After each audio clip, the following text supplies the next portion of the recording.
Greetings YouTube, Skill Incarnate bringing you all the latest indie gaming goodness. Welcome back to another look at an early access game, and this time we're looking at a title called Frostpunk for the PlayStation 4. Now I've been keeping an eye on this game for quite some time.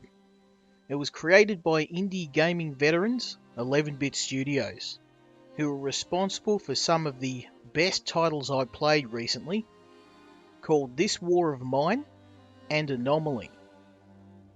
Frostpunk is a mix of several different game types, including an RPG, city builder, social simulator, and of course a survival game, set in a steampunk world. While mixing so many of these genres together usually results in tragedy for so many titles, Frostpunk surprisingly has found a way to make it work. Fortunately, I've managed to tear myself away from Frostpunk long enough to give you my thoughts. I'm going to start with the story, one of my first major decisions in Frostpunk, because it outlines the grim choices you'll need to make throughout the campaign. My tribe of people were huddled around a gigantic coal-powered generator, the only remaining source of heat in a frozen world. The last of the coal was being consumed to keep everyone alive, and it was a certainty that without it, people would die during the night. I was given a choice: risk the death of all of my people from the cold, or do the unthinkable, conscript my children into a group to mine for coal, knowing that this was an extremely dangerous task that no doubt would result in the deaths of some of the children. Now I thought carefully, and with a heavy heart I made what I believed at the time was the only decision I could. I sent them into the mines so that at least some of my people would live to see another day. Enough coal was mined to make it through the night, but with the loss of so many children, it nearly broke the hope of the people. It was at this point, when I could see my decisions had real meaning, that I was hooked on Frostpunk.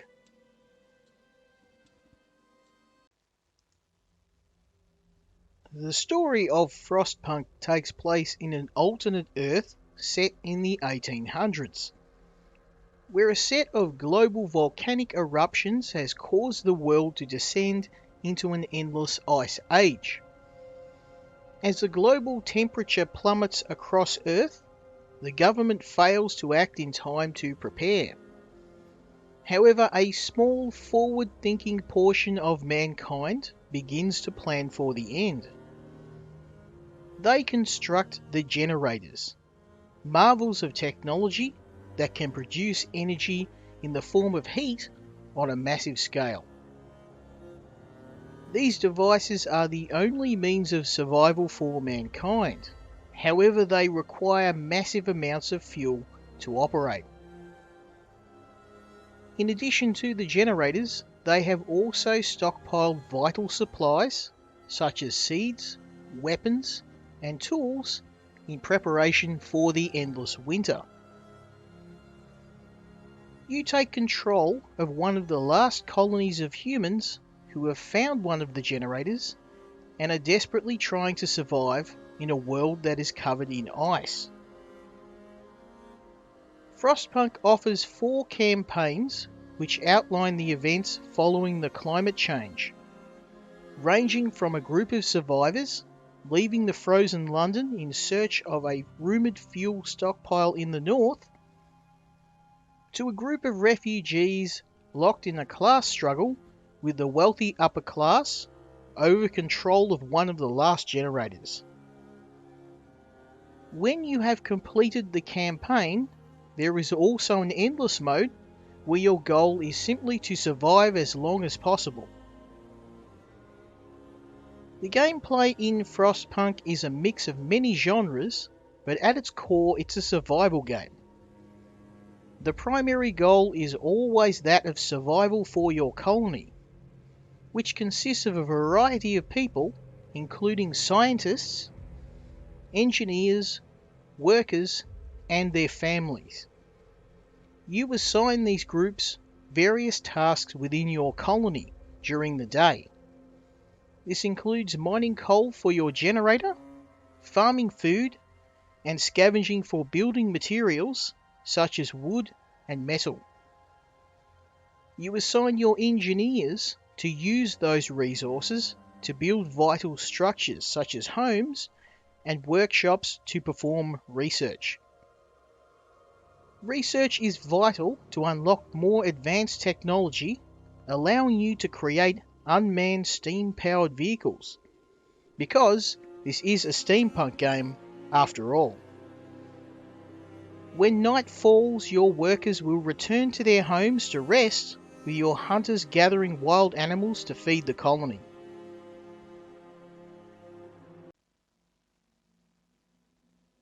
The game also introduces an additional layer of difficulty by requiring the player to do some city planning.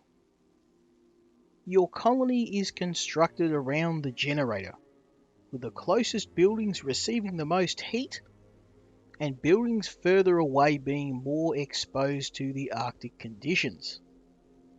The cold is an ever-present threat, causing issues such as crops dying and a risk of sickness or death for homes that are not warm enough to keep the inhabitants healthy.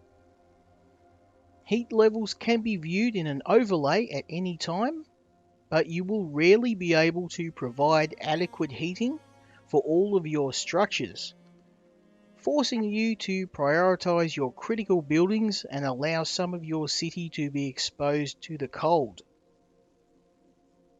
Much like their previous title, This War of Mine, one of the core mechanics of Frostpunk is people management and decision making.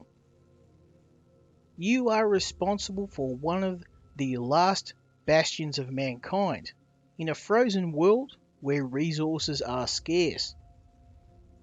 They are so scarce that you will not have enough to provide for all of your people. This means you will need to make some hard decisions.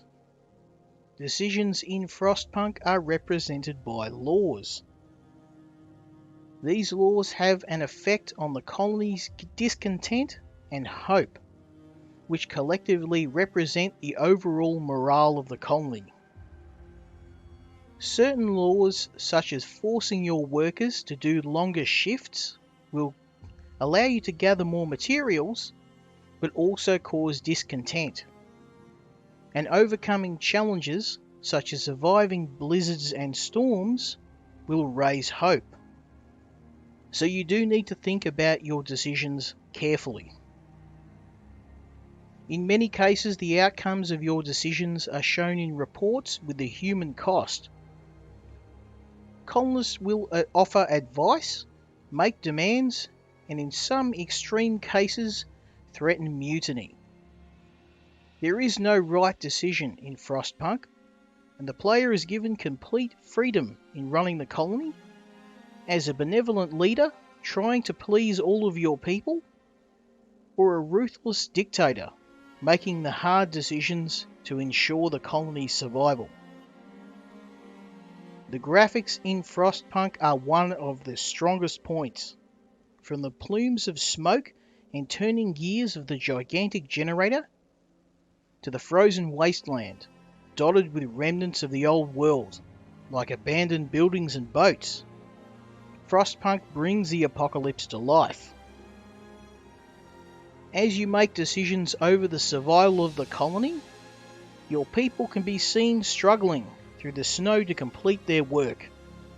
Later in the game, steampunk machines can be seen moving around the colony, belching smoke as they tirelessly work through the night. A high point for me was watching my city light up at night as my generator roared to life, and my colonists walked through the streets towards their homes. The soundtrack that we're listening to also matches the mood of the game, with the score perfectly capturing the game's bleak setting.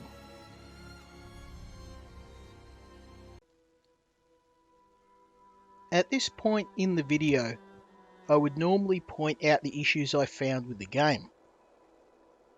With Frostpunk, there really wasn't any to speak of. The game ran smoothly on the PlayStation, and I was able to complete a good portion of the game without any issues. If I had to make one minor criticism of Frostpunk, it would be that the game doesn't allow you to make a personal connection with the individual colonists. With the constant struggle of survival and the growing size of my colony, I began to see colonists as names on a ledger, resources that needed to be used to keep the colony running, and in some cases it allowed me to justify some of the gut-wrenching decisions that were necessary throughout the campaign. Then again, maybe this was a deliberate choice on the developer's part to force players to reflect on the value of life and the burden of leadership. So do I recommend Frostpunk? I guarantee that if you're a survival games enthusiast like myself, and you're looking for your next big challenge, then you absolutely must play Frostpunk. This game manages to blend several genres together in a near perfect mix, in a way that puts many AAA single-player experiences to shame. This game is an extremely challenging, brutal experience, but like myself, you will find yourself returning to the icy waste time and again to lead your colony in an effort to make it just that little bit further. I should also mention in a personal note that this review is criminally late simply due to the fact that I couldn't tear myself away from the game long enough to do it. And that is probably the biggest compliment I can pay. 11-bit studios seem to be incapable of making a bad game. That was it from me. I hope you enjoyed watching this review as much as I enjoyed covering this game. I look forward to joining you next time when I look at another indie game. Until next time, Skill Incarnate out.